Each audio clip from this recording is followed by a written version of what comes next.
Welcome to the One Pebble podcast.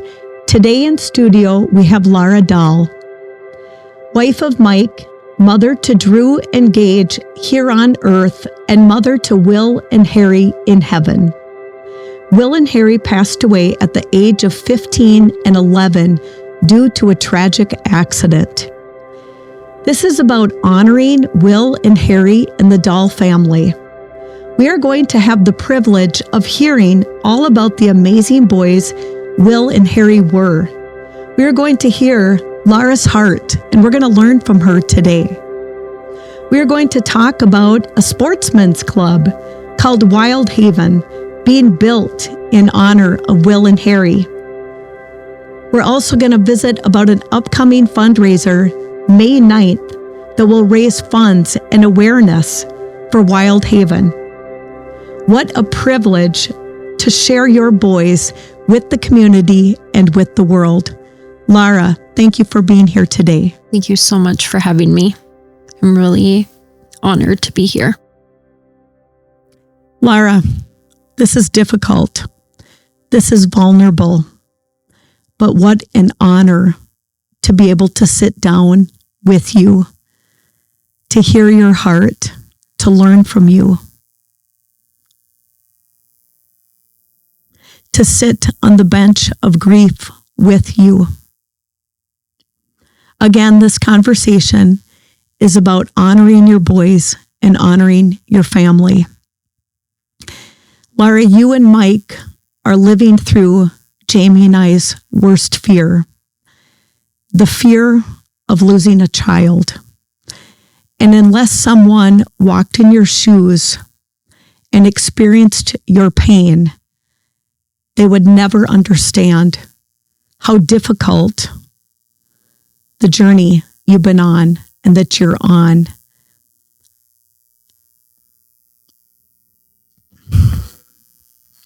On behalf of the community,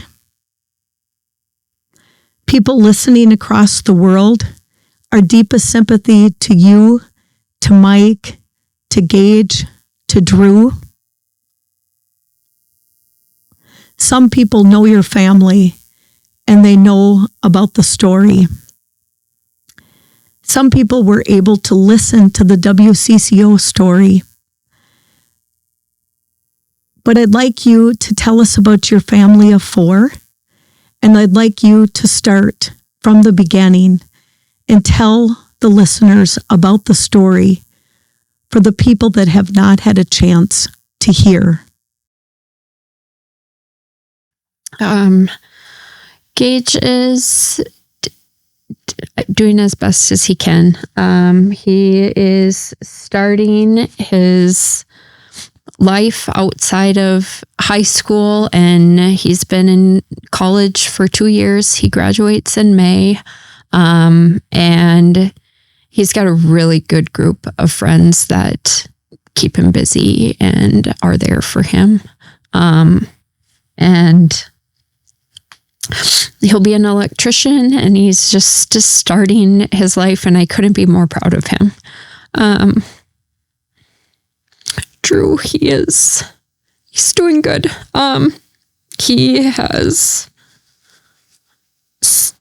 He survived the accident, and he had a concussion and a lacerated liver. So his wrestling season in 2024 was cut short. And we did a lot of just fishing with him and just sitting at home and trying to distract him. And Mike does such a great job of keeping the outdoors fun for them, even if it is painful for him.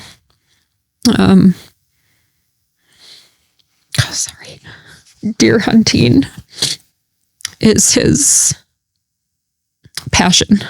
And when he takes the boys out to every year hunting and teaching them bow hunting and all of his ways, he has to take a step back now and just focus on Gage and Drew and making sure that they're having just the best time. And it is different now, but he still wants them to have a love and a passion for the outdoors. They tell stories about Will and Harry and where they shot their deer.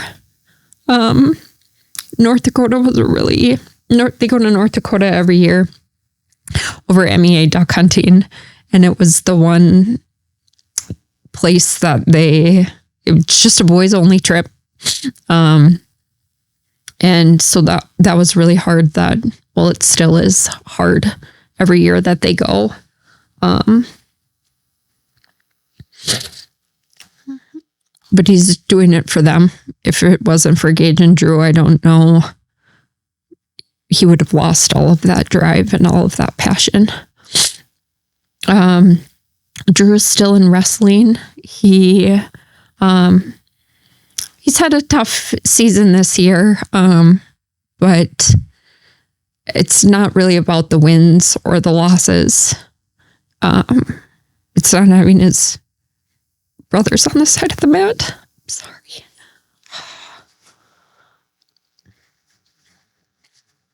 He gets a little emotional after he's done, because they're not there watching him, cheering him on. Will would have been telling him and pulling him aside, saying, "This is what you need to do next." And Harry would have been patting him on the back, telling him what a good job he was doing. And then our home life is just very quiet. They were the loudest too. So you take that out and it's quiet. We haven't had a dinner at our dining room table because I can't they sat right next to each other. I can't see those spots empty.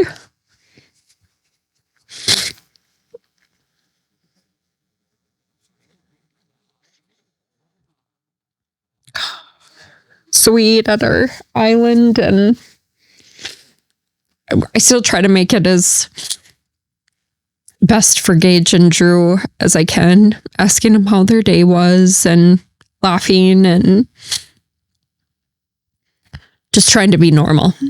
And I don't even know what normal is, but we're just trying the best that we can, because they deserve that. They deserve a mom that's present and active and happy, and to show them, and I love them so much that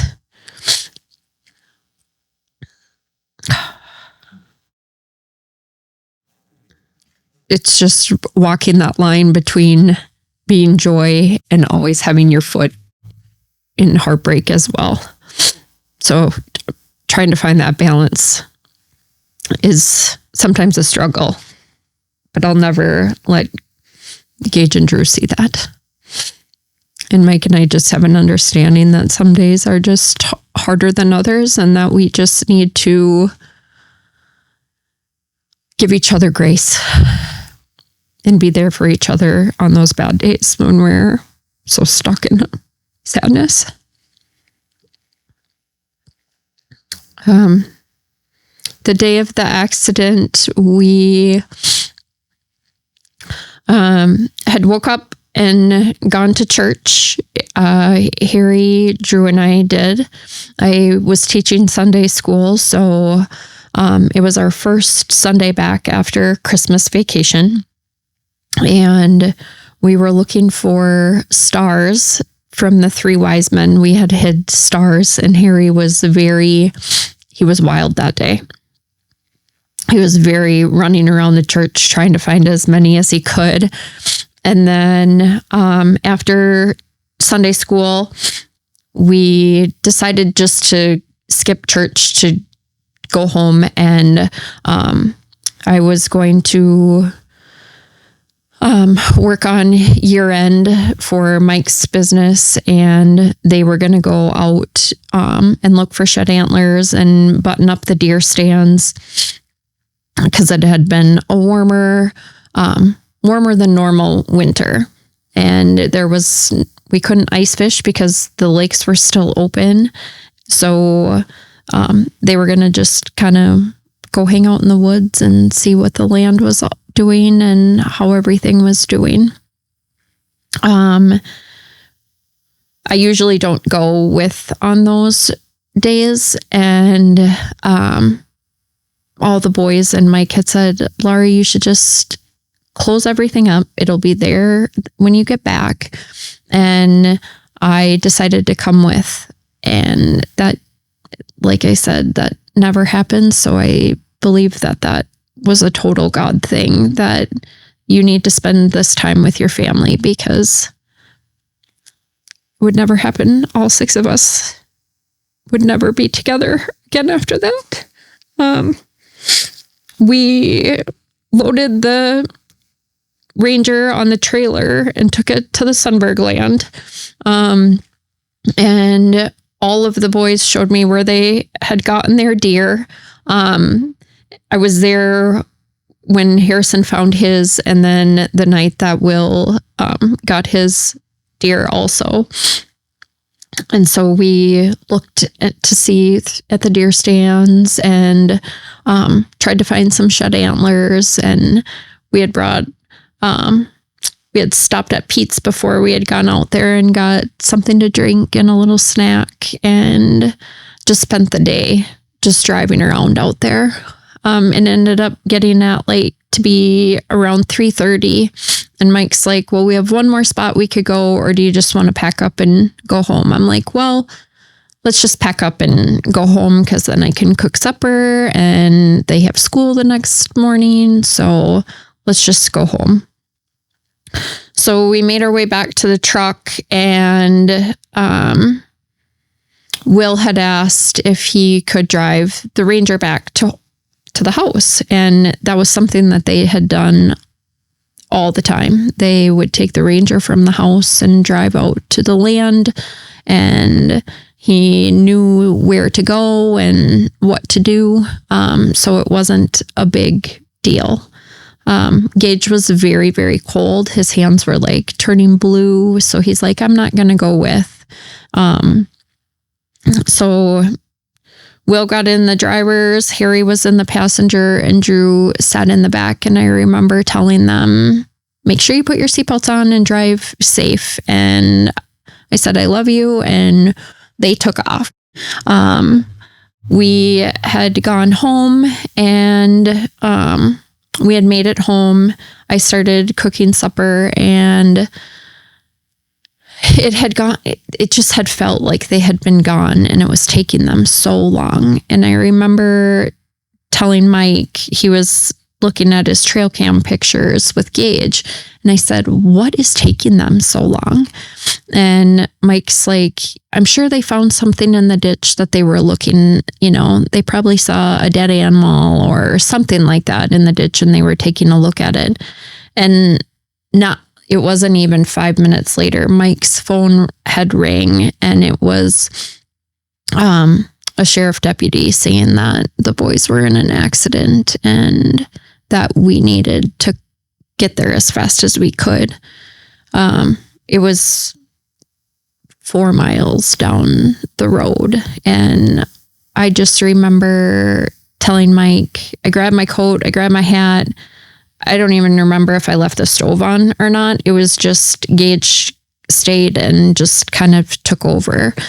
And we had gotten there to Highway 9, and there were fire trucks, and I could see just all of these ambulances. And we pulled over, and just running to the ambulances to see, it took forever. Like, I had concrete blocks on my feet. It felt like I wasn't even moving. I remember seeing a few the people that, we grew up with and that we know. And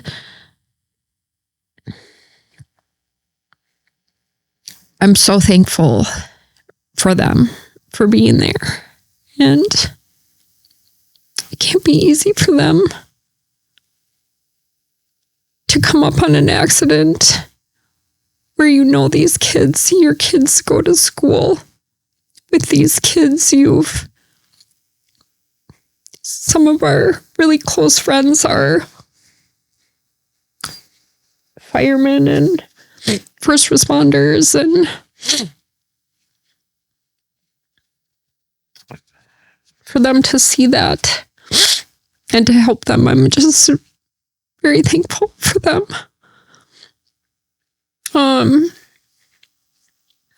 Will was flown right from the scene, and then Harrison was taken to the airport on a fixed wing plane, and then Drew went right to Rice in Wilmer, where he was later flown.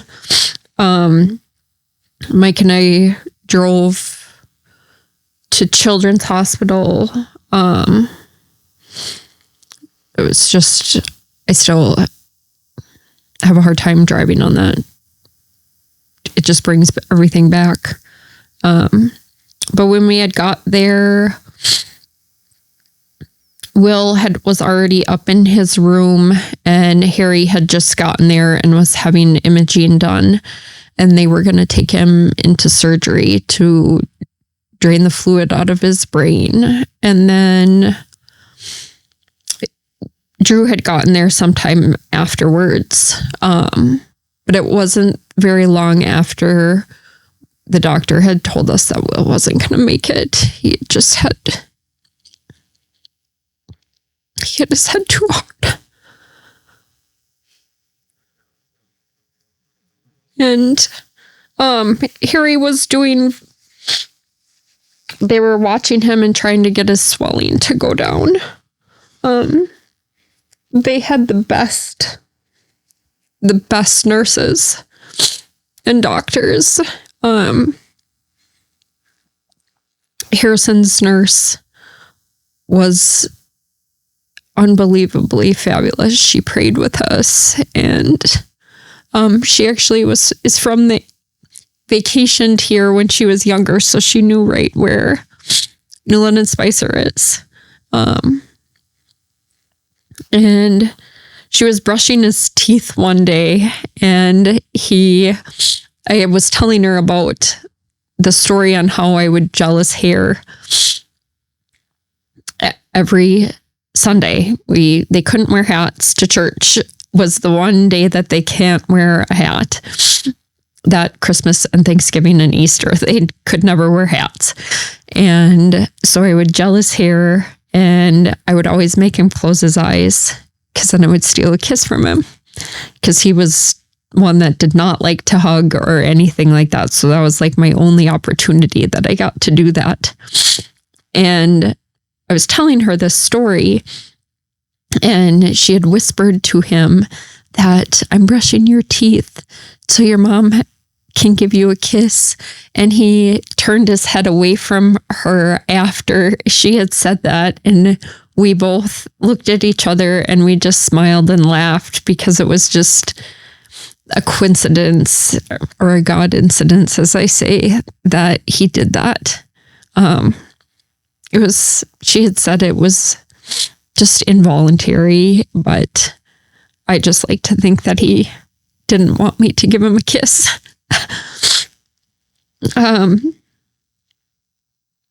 We decided to donate Will's organs. So on the 12th, he had his hero walk, and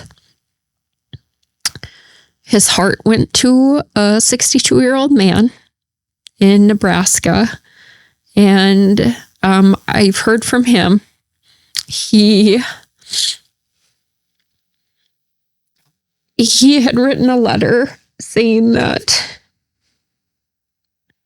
he was a farmer and a carpenter and played football,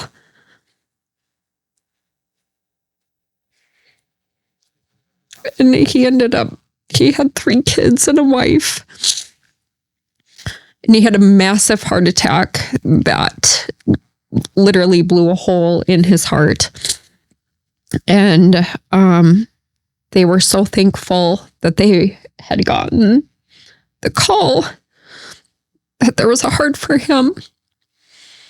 And I told the doctor that whoever gets his heart is going to be able to run through a wall because he was just so strong and he loved with everything he had.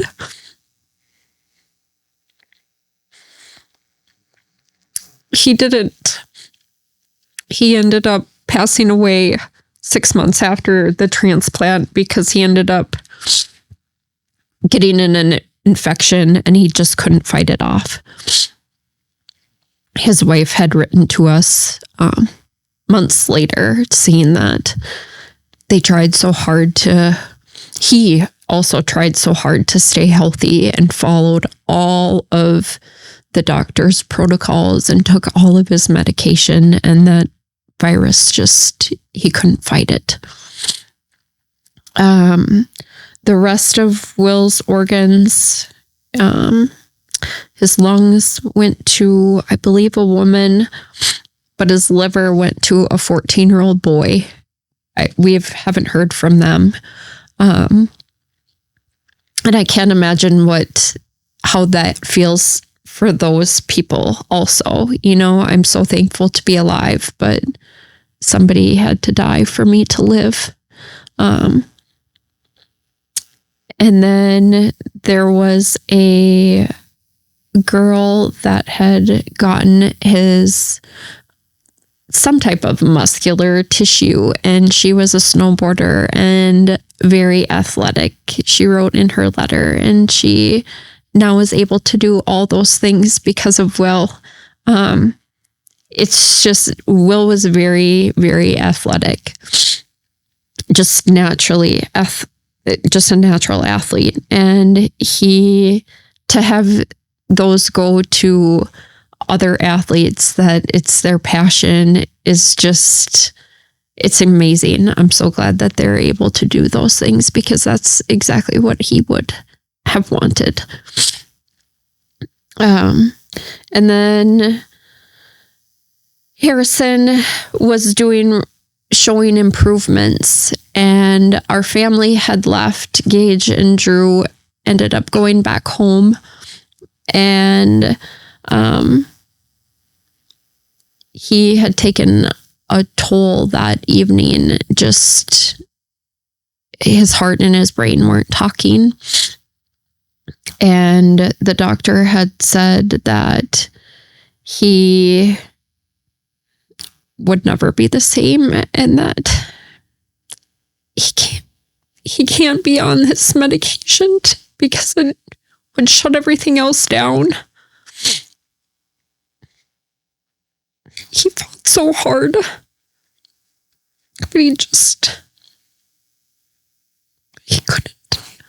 His heart couldn't handle all that trauma, and his brain couldn't. He would have never been the same. While we were there, our animals got taken care of, and we went through, I think, a lot of dog food because the dogs were getting fed multiple times a day. People would just randomly stop at our house and take care of things for us. And our driveway was plowed, and just so thankful for everyone who made a meal or took care of our animals for us while we were gone. It was just the one less thing that we had to worry about.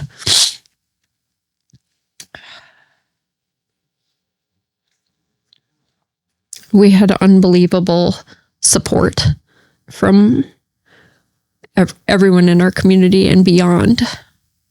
We would get letters in the mail and cards from people in Florida to South Dakota that we have never met before.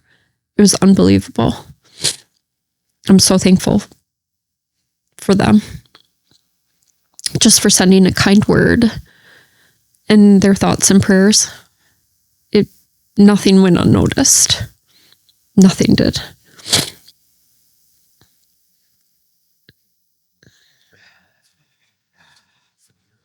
Lara, I recognize that there's no words that I could say today that would take away any pain. And again, on behalf of everyone listening and our community and people across the world, our deepest sympathy. Our hearts ache with you. You and I had the opportunity a few weeks back to sit down for about 3 hours. And it was such a privilege to listen to you. I could have listened to you for 3 days straight. You told me that talking about the boys doesn't make the pain worse. Lara, I would love you to talk about Will and Harry in detail. Many people listening knew them well, and many people never had the privilege to meet them. We want to hear all about the boys because I know that we can learn so much from them. What would you want people to know most about Will and Harry? How would you describe them even further than what you have? What did you see in them, and what did you find most delightful in them? Oh, most delightful. They were just fun. They always, when they woke up in the morning, it was just go, go, go. Like I had to be up before them because if not, I don't know what they would have been doing or what was going on.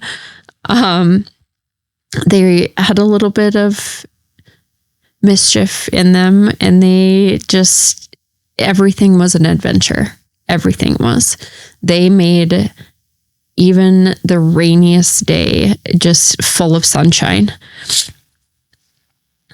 Will was very loud. He was a giant kid, even from when he was a baby. He was the biggest. He was almost 10 pounds, and he walked when he was like 7 months old. So he was just go, go, go all the time. He made so many friends. Everyone knew who he was. And I don't know how or like what that was all about, but he just had this thing about him that people were drawn to. He never looked at anybody or like judged anybody for their status, or it didn't matter to him. He was just a friend to everyone. He was fun. Like he had a little bit of an edge to him and knew just how to maybe get under like a teacher's skin or something like that. And I always had thought that he, was causing so much trouble in school because, you get these phone calls and saying that, well, Will did this or Will did that. And it was like innocent, like it wasn't anything really nasty that he was doing. He just, if he wouldn't have been doing that, I think I would have been a little bit worried because you can't have 4 boys and nothing crazy, stuff happens. Harrison, he just loved being around his brothers always. There was never a time that he wasn't with Drew. Or even Gage and Will, but it was Gage and Will and Harry and Drew. They each had a person, and Harry and Drew shared a room together, and they were each other's best friend. Harrison loved the dogs. He would sneak them in to the house when I was at work in the summer or in the spring. And when I would call on my way home from work, they would always end up back outside. But when I was going through his phone, he would take videos of himself and the dogs, and they were always in the house. Even on the coldest days, he would go sit on a snowbank or just out in the grass, and the dogs would be by him, and he would just have conversations with them. They were so close to him, and he just loved them. I would always joke that he would give the dogs kisses, but he wouldn't give me a kiss. And he would tell me this and say, "Hey, Mom, look at this." And then he would be right up in their face and they'd lick him. And it was like, "Oh, Harry, you're kind of gross," but he loved them. And we have some cows, and that was his favorite thing. He just loved to be out with the animals. He would hug them and try to take them down and just that's where I'd find him, and he would be sitting out with them all around with feet in their hand and in his hand, letting them eat out of his hand. They just were very animal lovers. They love to hunt and fish and be outside. It was very rare that they were in the house. We never had like an Xbox or anything like that, because you have to go outside. And we moved out to where our house is now for that reason. They had many ponds that they could go to and trails that they could make and just things that they could do. They had targets set up for bow hunting that they practice on. And we had a place down by the pond that they could shoot trap from and just practice. It was, the outside was their playground. They just loved it. Like I said before, North Dakota was their favorite place to be. The last MEA trip that they went to, I went with, and I normally don't go, and I just went with because Gage had a college visit out in Jamestown. And Harrison looked at me and told me, "Mom, that you're coming with, and that's okay. But if you say carrot one time, you have to go home." Because that was their man trip. They got to drink Mountain Dews and eat those hosted donuts and eat junk food the whole weekend. And I was not supposed to say carrot or anything healthy, because it was that they get so many days to eat what they want. And Dad didn't make them eat carrots or vegetables. So that was just... Lara, that's precious. It is. Mom doesn't get to say carrot. No. If you say carrot one time, you have to go home. Just adorable. He always loved it out there. He would fill out his Star of the Week papers, and that was his favorite place to be, is North Dakota. They had so many memories out there, walking through the mud and falling on his face and getting his shotgun, his brand new gun, all dirty. But then he would come home and they would get a band, or they would get, a couple ducks. But it was never really about, we never got these limits or anything like that. It was always about, well, Will did this. He walked clear across the pond and retrieved this duck, and Dad said this, or it was just all about them being together. It wasn't about how many that they got. It was just Dad and the boys. Something that greatly missed by Mike and Gage and Drew. It's just not the same for them. Lara, I know that Will and Harry had a profound impact on other kids. You heard so much about that after they passed away. speak a little bit to their profound impact, and then I'd love for you to share one of your favorite stories about each boy that exemplifies them the most. Harry, I had a mom come up to me after and say what nice things Harry used to say. And one of the kid was struggling with having to change for gym, or maybe it was football, and he didn't want to take his shirt off because he was a bigger kid.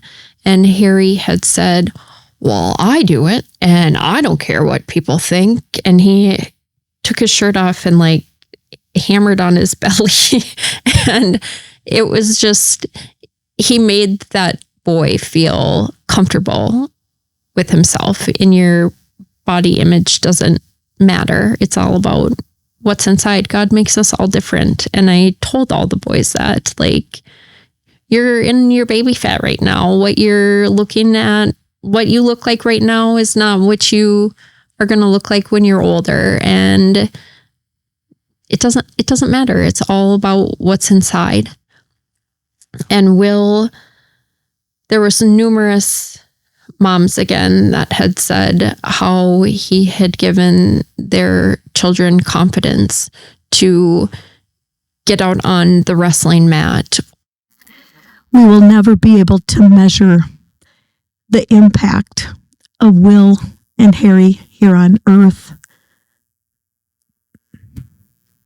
You've talked, Lara, about the boys having each other's back and how you and Mike couldn't crack them at times. And sometimes they'd be up to good or no good, just boy fun. Share a story or two about them having each other's backs. Oh. There was a burnt tree outside of the garage when I came home from work, and the grass was black and there was a tree that had no leaves on it.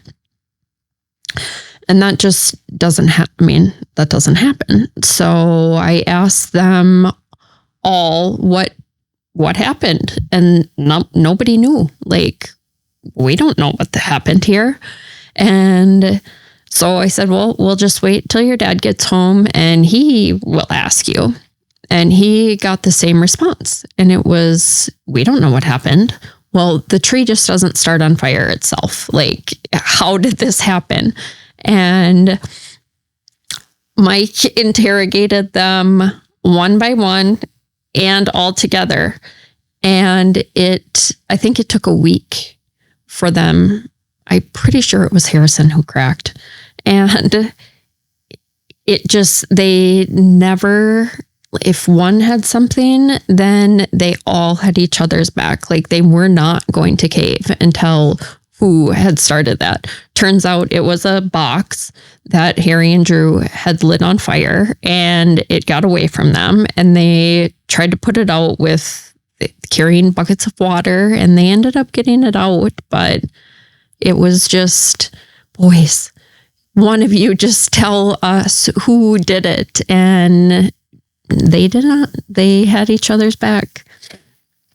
We were out ice fishing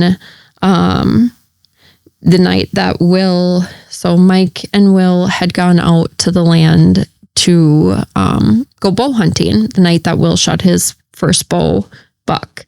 And Gage took Drew, Harry, and I out ice fishing. And we're sitting in the ice house, and Harry goes, Mom, I just have to tell you, I've got this secret that I've been keeping forever that I just need to get it off my chest. And I was like, oh, really? What is this? And I will keep this secret. But it was just funny that he had said how it was just eating him alive. And Gage looked at him, Harry, you can't tell this. And he goes, Mom won't tell. She'll just keep it. So I will keep that till I die, that he had to tell me what was eating him alive. And it was like, okay. It was the sweetest thing.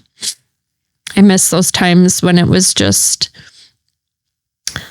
well, all of the boys together, but those one-on-one individual times is something that I cherish on the way home from a sporting event or bringing them even for a checkup. It was just one of those where we can have just our own time to talk and listen, and they can tell me all about what's troubling them or what makes them happy. I love that time. That was my favorite time with them. Lara, you already know this, but I want to remind you, you and Mike meant the world to the boys. You absolutely meant the world to them. And you were amazing parents to those boys, did life so well with them. And you have so much to celebrate as to the parents you were.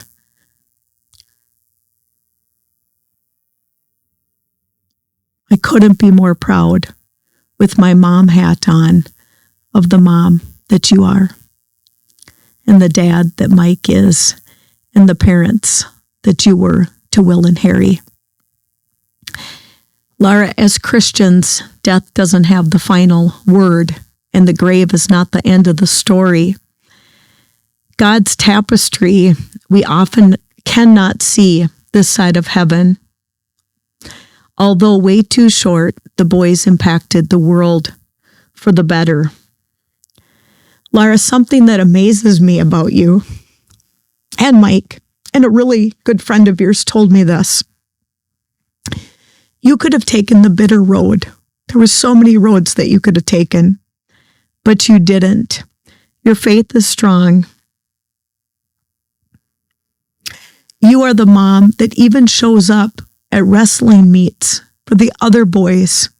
Sometimes you're the first to text encouragement to other moms. It's just remarkable. Again, unless someone walked in the shoes of your pain, they could never understand.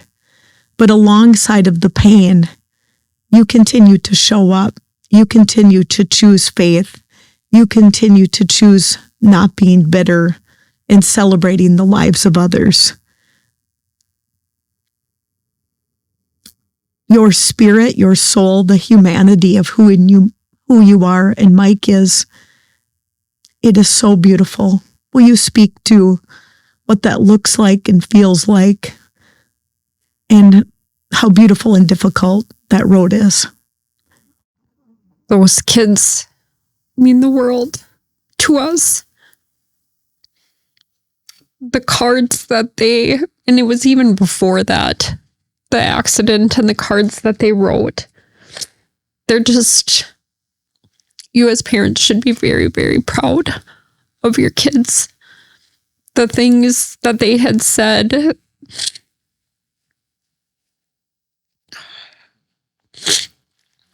that, I mean, from little to big, Jesus loves you, and the drawings of Jesus and then Will and Harry on the side walking into heaven. I mean,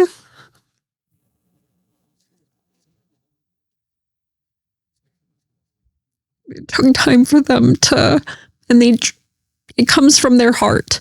They're not faking it. They're not pretending. It's real for them. And they all have lost really good friends.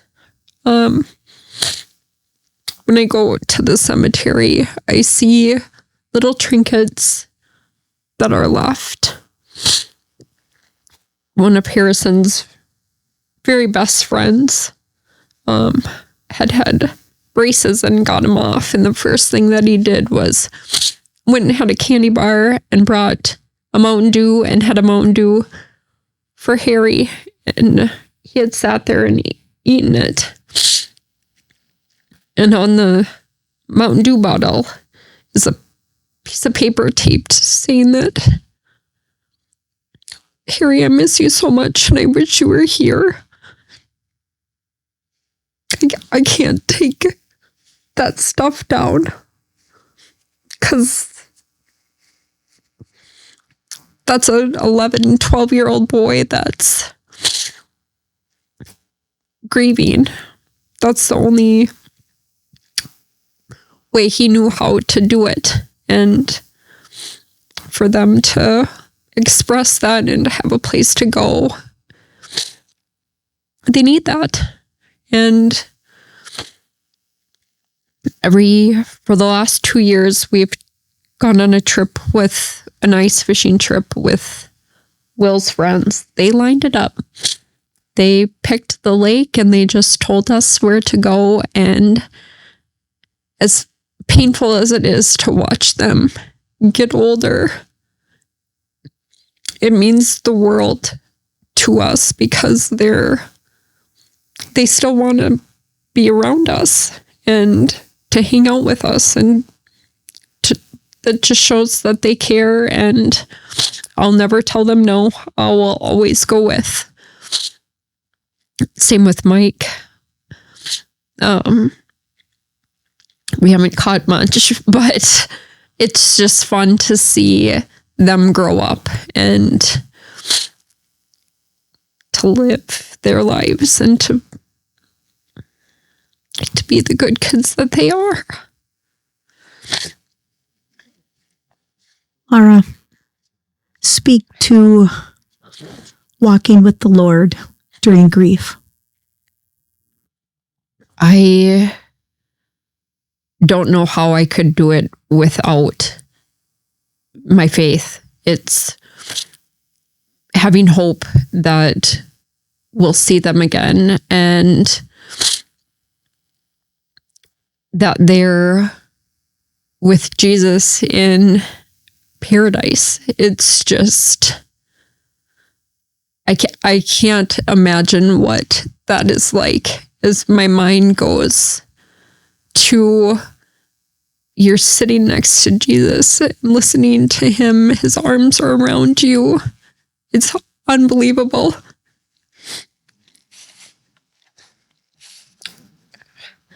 I was standing on the shore looking over, and my mind just goes there immediately. This is so beautiful, and it's not even close to what they're experiencing and they're seeing. I had read a book about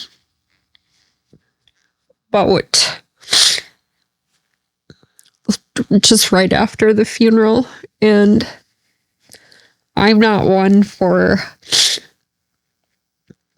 like fancy, or we're not fancy at all, and they weren't either.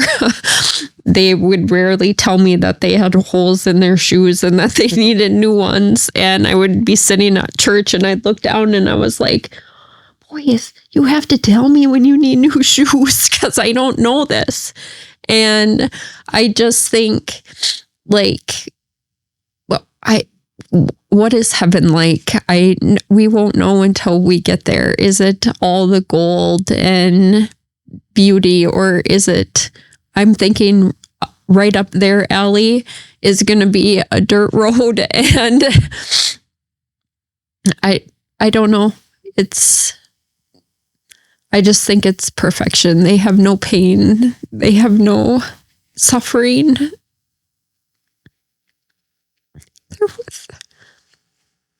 They're with our Lord, and I can't wait to be there.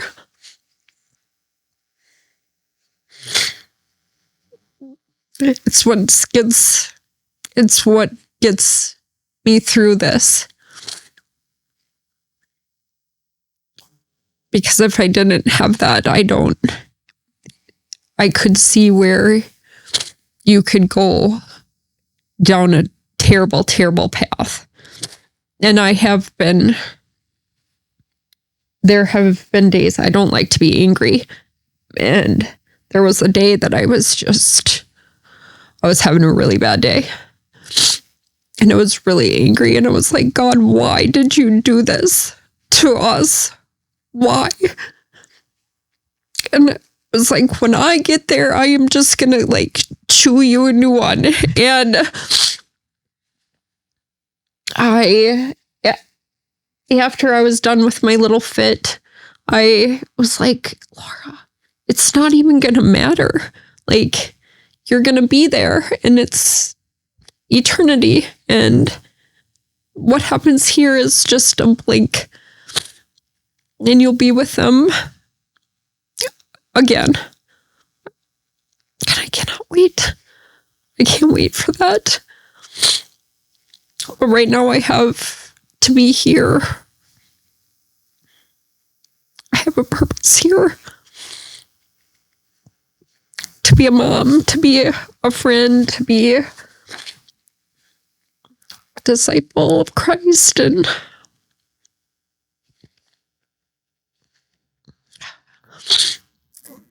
you are absolutely a disciple of Christ. Lara, you've told me that you'll never be whole again here on earth. But you've also said that the joy the community has brought to you has been immeasurable, and you have watched people show up in just impactful ways that have made such a difference in your life, and Mike and Drew and Gage. We're going to talk about Wild Haven. We're going to talk about the fundraiser coming up on May 9th. But before we do that, I want to take a moment, and if you would tell myself and the listeners, how can we be praying for you, for Mike, for Gage, for Drew? What does prayers look like right now? strength and like courage to get through this. It's not easy. It's one day at a time. That Gage he lost his best friend, his person that sits in his passenger seat on all of his adventures, and just to be there for him. And Drew, the same thing. I look at that boy and my heart just hurts that he doesn't have any brothers and I shouldn't say that. He does have a brother, but they're just so far apart that I didn't realize until after the accident that how big of a gap there is between them. And that Mike and I just can be the kid that he needs to cannonball off of the side into the pool or off of the boat, and to do all the game stuff with him, and just so he feels like his childhood wasn't taken away from him, and just to get us through it. God knows what we need and how we need to get through, and it's just hard to put a word on it because every day is different. The community it's overwhelming of just the support that we have had. And again, it comes from the kids. The basketball teams, they wear camo and red, and just to not only show that to their friends, but to our family as well. And those things don't go unnoticed. Every time that you wear their t-shirts and their sweatshirts, they're remembering them, but they're also getting a little piece of God with them, because there's a Bible verse on the back of the shirt that people are reading that may need to see it and read it. We were just out at in a very public place, and Drew was wearing his Will t-shirt, and a man had come up to him and said, "I really like your t-shirt." And he doesn't really know how to respond to that quite yet. So he looked at me and I said, "Thank you. I'm glad that you like his shirt. And this is from his brother. This was his favorite Bible verse. It was his confirmation verse." And he told me a story and how he was doing a Bible study in the book of Joshua right now. And that verse really stuck out to him. And it was just strangers on the street are seeing this and asking questions and noticing. And it's all because of somebody decided they needed to be on a t-shirt.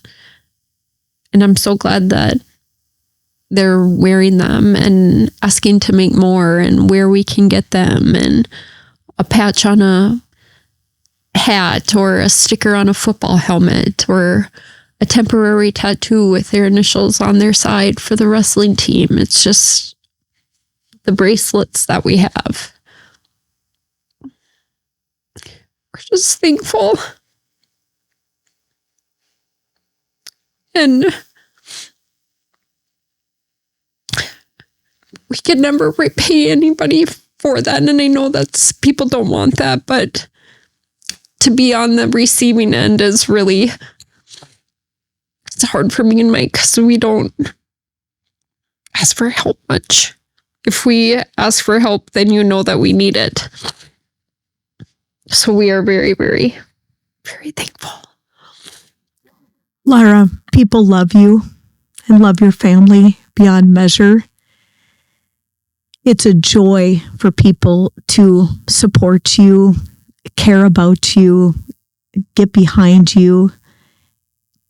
It's healthy for the community to wrap their arms around you. And it's so healthy to talk about your family, to talk about these boys. We have learned so much from them today, and from you having the courage to tell your story. We are so excited about Wild Haven, the sportsman club being built in their honor. Mm-hmm. Tell the listeners, Wild, of course, the W for Will, Haven, the H for Harry. Tell them how you thought of this, and you explain to them in your words what this means and how it will honor their legacy and be such a gift to the community and a gift to families. Well, how long has it been? 6 years? 6 years since Mike started coaching the middle school trap team. Gage was in 7th grade. And Mike and the boys were out at Prairie Pothole, and he had come across the Wilmer trap coach. And they were shooting and just having some fun. And he said, "Why isn't that kid on a trap team?" And Mike's like, "Well, New London only has it through 9th through 12th grade. And he goes, "Well, you can come and shoot with Wilmer anytime." So Gage in his 7th grade year had joined the Wilmer trap team. And then that kind of triggered Mike, and it's like, well, I'm going to go talk to the school to see if I can be a coach for 7th and 8th grade. And they allowed it. And Painesville, where the New London high school kids were practicing and shooting, didn't have room for 7th and 8th grade. So he had contacted the Belgrade club, and they were like, "Yep, you can come here and shoot on Saturday. We'll have room for you. It's all good." So the first year would have been Gage's 8th grade year. Well, that was COVID, so they didn't get to shoot. But then the following year, Will was a 7th grader. So that was Mike's first year. And it had gotten us thinking, like, this is crazy that we're going into 2 separate locations and that we don't have anything like this around the area or in the New London Spicer district. So he had started looking, and I had just, on some free time, I started going through and looking at places on where it could be. And we kind of it came to a halt because we were actively looking, but not really like pressing hard for it. And then after the accident, we had just thought, this is a great time that we could do this. Will and Harry were so passionate about trap shooting, and we would go like 5 times out of the summer to this Minnesota Youth Shotgun Association, and they would have 5 just youth events around the state, more towards the cities. And the gal that runs it, she was like, if you have something out this way, we will absolutely come and hold an event. And I'm like, okay, I just got to build it. We just have to build it, Mike. It's that simple. And our simple Facebook post grabbed the attention of a family from New London that had some land that they were willing to get rid of and part with and sell. So we pursued it, and that's where Wildhaven came from. We had asked the boys as friends to come out and kind of christen the land, and we shot some clays out there, and we were trying to think of really good name for it. And a family that has 3 boys, that friends with Gage, friends with Will, friends with Harry, they had come up with Wildhaven, and it was perfect. It is just the perfect name for out there and for the club, and to remember them. It was something that was a subtle hint with the W for Will and the H for Harry. And the blue is Will's favorite color, and the red is Harry's favorite color. And it's just something that they were passionate about, and they can do together. They can do all as one. So we never like to be split up. Like on the weekends, I know, everybody's going everywhere. And it would always bother Mike and I that we weren't together, because he's working, I'm working, we're busy during the week, and the weekends were just our time together. And this was something that all 4 of the boys could do all together. They all shot on the same line, and we could just pack up, grab some donuts, or, pack some sandwiches and go and have a fun time. And we would go to the range together. And I don't really shoot much, but when I do, the boys get super excited because Mom is doing it. And so it was just fun for us to do. It didn't take hours to do, and we would just go and do our thing and then go home. And that's what this place will be for everyone. Archery and an indoor archery range, because they love to shoot bow, and it got in the yard, it would get really mosquito-y out in the middle of the summer, and this will be a nice temp conditioned place for you to go and practice. And then obviously for the trap team, that is our major goal, was to get a place where Newland and Spicer could call home. And there'll be 4 trap stations, so we'll be able to get those kids going. So it's not a whole day thing, because it takes a long time for them to go through it. But it's just a fun place for the kids to hang out and make some new friends and to be with each other. And then a pistol range, and then a 400-yard rifle range, because the boys and Mike like to shoot long range, and it's just a safe environment for people to come and bring their families. It'll be so amazing also with Will and Harry having the love of outdoors, as well as your entire family. This will be a place for people to continue to fall in love with the outdoors and spending time as a family, and just so honoring to their legacy. It'll be remarkable, the memories that come out of Wildhaven. Lara, I want you to tell people on May 9th, there's going to be a incredible I'm calling it out of this world fundraiser. What you have planned is truly remarkable. It will be at Smilin' D Arena in Belgrade, I believe starting at 3:30 on May 9th. Tell the public all about this. Oh, it's going to be such a fun night. Everything that Will and Harry would have absolutely loved. We are going to have a great opening ceremony. I'm not going to spoil it. So I'm just going to say we're going to have this amazing opening ceremony that I would spend $20 just to come and watch this opening ceremony. And we're going to have a sheep scramble for anyone that is 10 and under. Well, we've got it age grouped. So anybody 10 and under will do one set. And then from 10 to 14 will be another. And then we've invited some local wrestling teams to participate in a steer wrestling. And I should say the steer wrestling is maybe a little bit of aggressive. I think they call it like shoot dogging. And it's more you just hang on to the steer and to see how long that you can hang on. So it's like a glorified mutton busting. But we just thought it was fun that, to invite some wrestling teams to have, throw 2 kids in, and this will be an annual event. So we're going to have this traveling trophy made for them to bring back to put at their wrestling room or in their school and just to share with everyone. We're going to have a live auction. We've got some really great items so far. A Lake of the Woods resort, summer fishing trip, a jelly spear.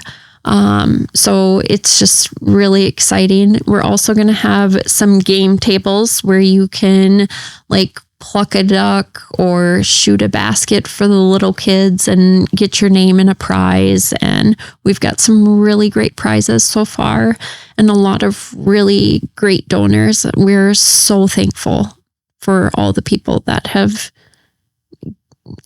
kind words and your generosity and your sponsorship. It means the world to us. We are so thankful. It's just going to be a great night. We have Anderson Farms has donated some hogs for our hog roast. Genegas Meats is processing them, and Guy Mayhew is a phenomenal griller, smoker, and Belgrade Bakery is doing all the buns. Wix is doing the hot dogs. We have New London Bakeries doing the hot dog buns. So it's just, McHale's is doing the mac and cheese. It's just, if I miss anybody, I'm so sorry. It's just, it's been so fun to plan this and to put all of my energy into this. And I could not have done this without the team of women that is helping me. They are absolutely phenomenal. Every single one of them brings something different and exciting and has amazing ideas. Lara, people love you, Mike, Drew, and Gage beyond measure. And it's been a joy for people to come alongside of you, plan this with you, and just so healing. People care deeply about your family. Watching the community come together is such a humbling, inspiring, remarkable thing. We invite everyone in the community to come and support you on May 9th. Lara, if people can't be there on May 9th, or if the tickets sell out, which is very possible that they'll quickly sell out, you have mentioned to me that finances have merely been a bonus. You've been so, in your words, overwhelmed by the love and support and humanity of people. But I'm going to say it. I know you probably won't, but as far as a call to action, let's pray for the Dahl family. Let's continue to talk about Will and Harry. And how can people support you financially? As Wild Haven is being built, some people will be able to attend the benefit and some won't. Lara, how can people get a hold of you, whether it's to give you a word of encouragement or financially support you? We have a website that we have a donate page that goes right into our Wildhaven checking account. We are a nonprofit, so we will give you a donation receipt and all of the tax credits that you are eligible for. We haven't started the building project yet, but that is my husband's deal. I have really no idea what goes on with that kind of stuff. He's the professional in that. So we have a contact us page on the website. We're on Facebook. Mike's number is all over on any of those forms. And we are just so thankful and will take any help that we can get on that, because it's going to be quite the process when we get going. I'm so proud of you guys for stepping in to listening to the call of Wildhaven and being obedient to the legacy and the honor of what that building and memories will be to Will and Harry and your entire family. This will be a gift to their legacy and a gift to the community. Lara, we have learned a lot from your heart today. Thank you. With my mom hat on, you have a remarkable heart. And although beyond difficult and beyond sad on earth, what a joy to have learned from the lives and legacy of Harry and Will. Lara, what last message do you have for our listeners today? Scoop your kids up. Love them. Don't miss anything. Because that's what it's really all about. I miss those socks laying on the floor and the smelly rides home from picking them up from practice and the busyness and being together, all of us. You never know what's gonna happen. So just be thankful for your family and love them kids up so hard. Because that's all that really matters. Nothing else does but your family. Thank you. Thank you. Lara, you have a beautiful heart. Will and Harry will never be forgotten, and they've inspired us, impacted us through their legacy. We will carry on in their honor. Thank you for sharing with us today. Thank you. We're grateful.